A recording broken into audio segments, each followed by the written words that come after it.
Hey everyone, welcome to a new video. I hope you had a great day. Let's take a look at some new malicious compliance stories, shall we?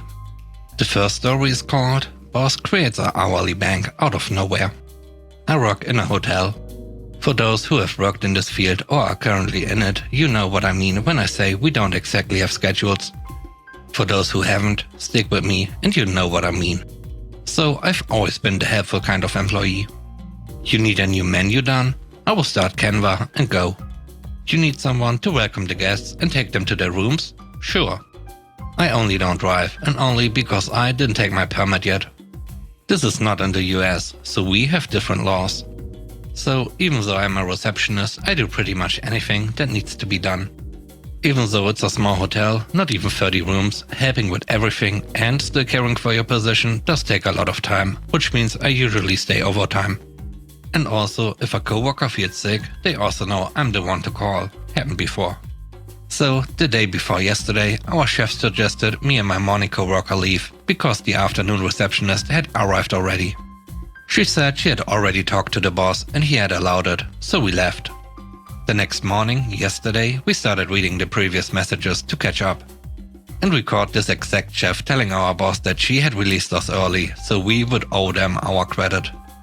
The thing is, there has never been such a thing in there, since the afternoon co-workers and I usually stay past our time or come up early because some other employees do not respect their schedule.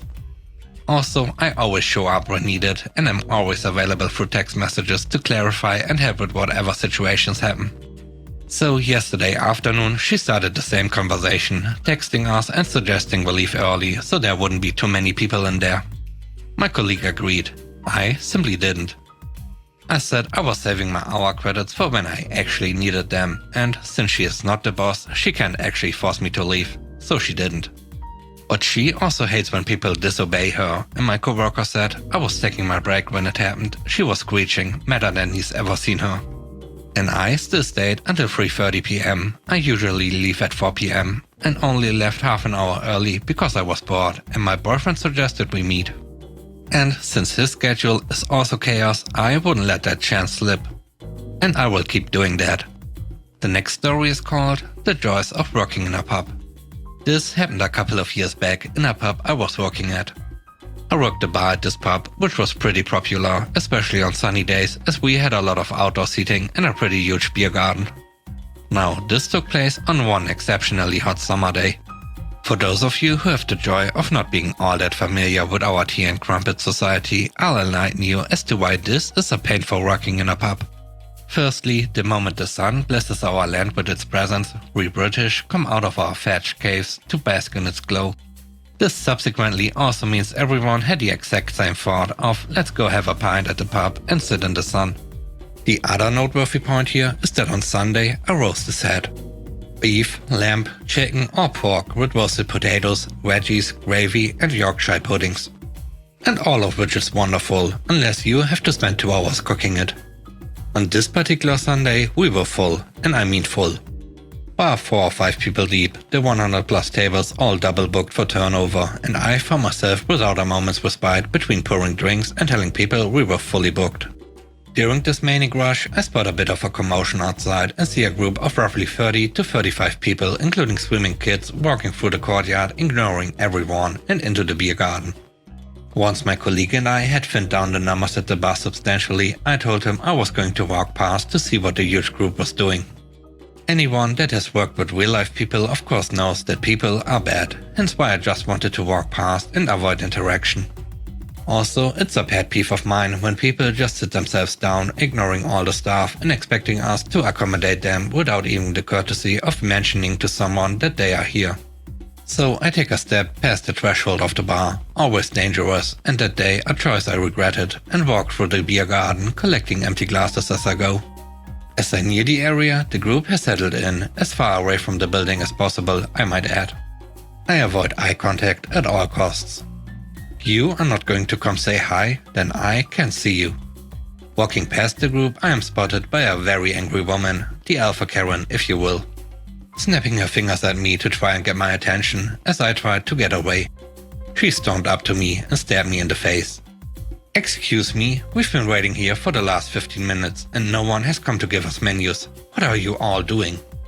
I'll admit I was momentarily in shock as the group had to walk through the courtyard and must have seen the crowds of people and stressed waiters everywhere. I'm sorry, madam, but I had no idea you were here. Did you speak with anyone to let us know? Then what I saw was a rage build just below her plasticized skin. Yes, I spoke with the redhead.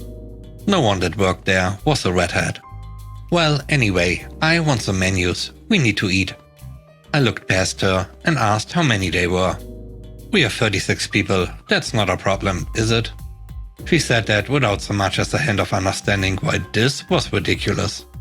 Well, yes, actually, that's quite a lot for a walk-in, and as you probably saw on your way in, we are extremely busy. I'm afraid we have no tables available, and we don't serve food out here. You'll have to try your luck at getting a table in the courtyard, but I can't imagine you'll be able to find enough seating for the 36 of you. And I simply can't hold tables for you turning other guests away. The reality is that I could, but simply didn't want to. She stared at me for a moment, then said, "You don't serve food out here, or you won't serve me food out here." "No, madam, the establishment does not serve food out here." "Fine, look, can we just have chips then? For the kids? They are really hungry." I thought about it for a moment, deciding if I was really willing to put up with this, or if I should just say no and send them on their way. Against my better judgment, I said okay, but they would have to sit in the courtyard once the tables were available and ask roughly how many portions of chips they would be wanting. She replied 6, and I said that's probably fine, but she'll have to go inside to order. This did not sit well with her, and she started to get very cross. On my way back in, I swung by the kitchen to let them know what's up and to expect 6 chip orders, but not to rush them because the woman was in enormous pain. I get back to the bar and it's busy again, 4 people deep, so I immediately jump in and start pouring pints. A few minutes later, I hear, "This is ridiculous." I immediately know who this is. This tiny angry woman pushes her way through the crowd and snaps her fingers at me to get my attention.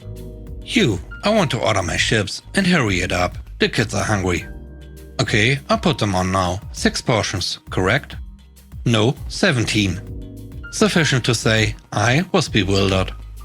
"Madam, that's not what we discussed. I'll have to see if the kitchen can even do that. We are very busy." "Well, go on then. Run along to the kitchen," she barked. As I was about to, I hear, "Actually, you can make it 35. "Madam, I'll be honest with you. There's no way you'll get them all at once. It's simply too many for the fryer. It will have to be in batches and it's going to take a while as there are more pressing orders ahead of you. You will also need to pay up front." "I don't care. Bring them one by one if you have to. As soon as one is ready, bring it out." Bingo. I went and spoke to the chef, explaining what was going on. Rude woman, many chips, one by one. He laughed and we decided to do exactly as she asked. So, despite being very, very busy, as soon as one portion of chips was ready, I took it out. 1 portion, only 1.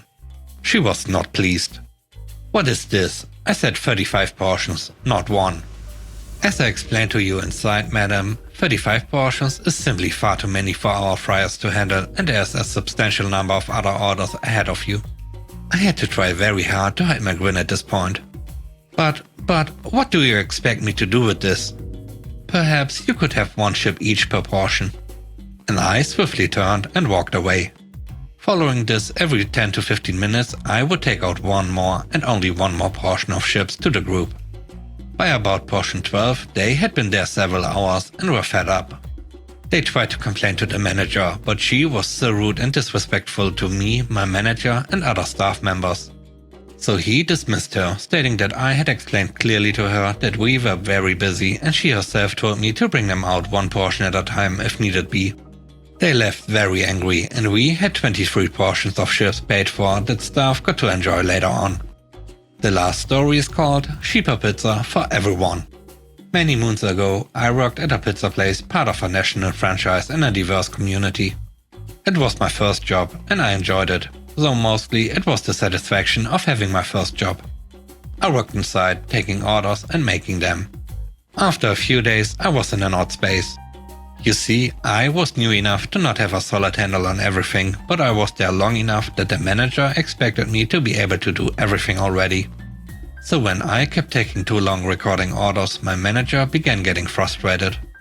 I was only supposed to be taking 3 minutes at most, but I often went over 5 minutes over the phone. Remember how I said we were a diverse community? Many customers had issues speaking English, and even though I was bilingual, there were half a dozen languages being spoken here. Some were new to ordering pizza too. Some were just indecisive. As a result, a lot of time was spent speaking slower than usual, explaining everything in detail or waiting for them to decide. I understood, but my manager was upset at my inefficiency and didn't want to hear it. One day I got a call and spent 7 minutes explaining everything to a guy who was new to ordering over the phone in general, going over deals, toppings, menu items and prices. He had a lot of questions. He also spoke English as a second language, so sometimes he did not understand what some words meant. Not only that, but he was out of the area. I had to explain it too, so he decided to come to pick it up. He thanked me for being understanding and placed his order. I even got a tip for being patient when he came to pick it up. My manager, meanwhile, was mad. This was messing up her metrics too, so she scolded me for taking so long. I explained the sheer amount of questions he had and barriers and noted that I wasn't quite at any moment and kept amending the order. She wouldn't listen and told me it shouldn't take that long. Just give them the deals, that's usually enough. Just give them the specials. Okay. We were running a special all week, buy one large 5 toppings for a steep discount, except for the special pizzas which came with specific toppings. Those were exempt, despite most having 5 toppings or less. It was arbitrary, but I followed orders and just gave them the deals anyway, even if it meant sidestepping this. So whenever a customer called ordering a special pizza, I would just put it in as a custom pizza that just so happened to have the same toppings as a special, but didn't have the name attached. Therefore, everyone got a steep discount. Some customers were surprised, since they were told the deal didn't apply to the specials, but it was an arbitrary rule anyway, so they weren't keen on arguing. Since they were saving money, the indecisive ones decided to just get both sometimes, so calls were quicker.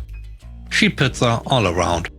The manager noticed and got mad at me, arguing that I was just stealing from myself for missing out on the profits. Whatever, I thought, I get paid hourly regardless of your profits. I just told her I was just giving them the deals, but the system wouldn't let me. She knew something was up, but just told me the special pizzas don't apply even if they have 5 toppings or less. A few days later, the deal was removed and I was on thin ice, but we got a nice increase in customers who kept trying to take advantage of the deal. The increase in sales helped offset the large dip in revenue from me liberally providing discounts. Even when I told them that the manager specifically reaffirmed the special pizzas don't apply, they understood that it was too good to last and just ordered anyways. Also, a customer called who was extremely indecisive and curious about our deals. He also had poor English that made certain requests rather confusing to understand. I spent 5 minutes on the phone until the manager told me to just pass her the phone and she would handle it. I did as I was told and just made pizzas and handled other tasks. I noticed she wouldn't help me, and every time I looked back, she would be on the phone. Turned out the guy was on the phone for 20 minutes, asking questions and being indecisive, and in the end ordered nothing. After that, she began being more understanding of me. Thanks for watching the video. I hope you enjoyed it. If you did, please leave a like, comment and subscribe to the channel for more content. I hope you have a great day. Bye bye.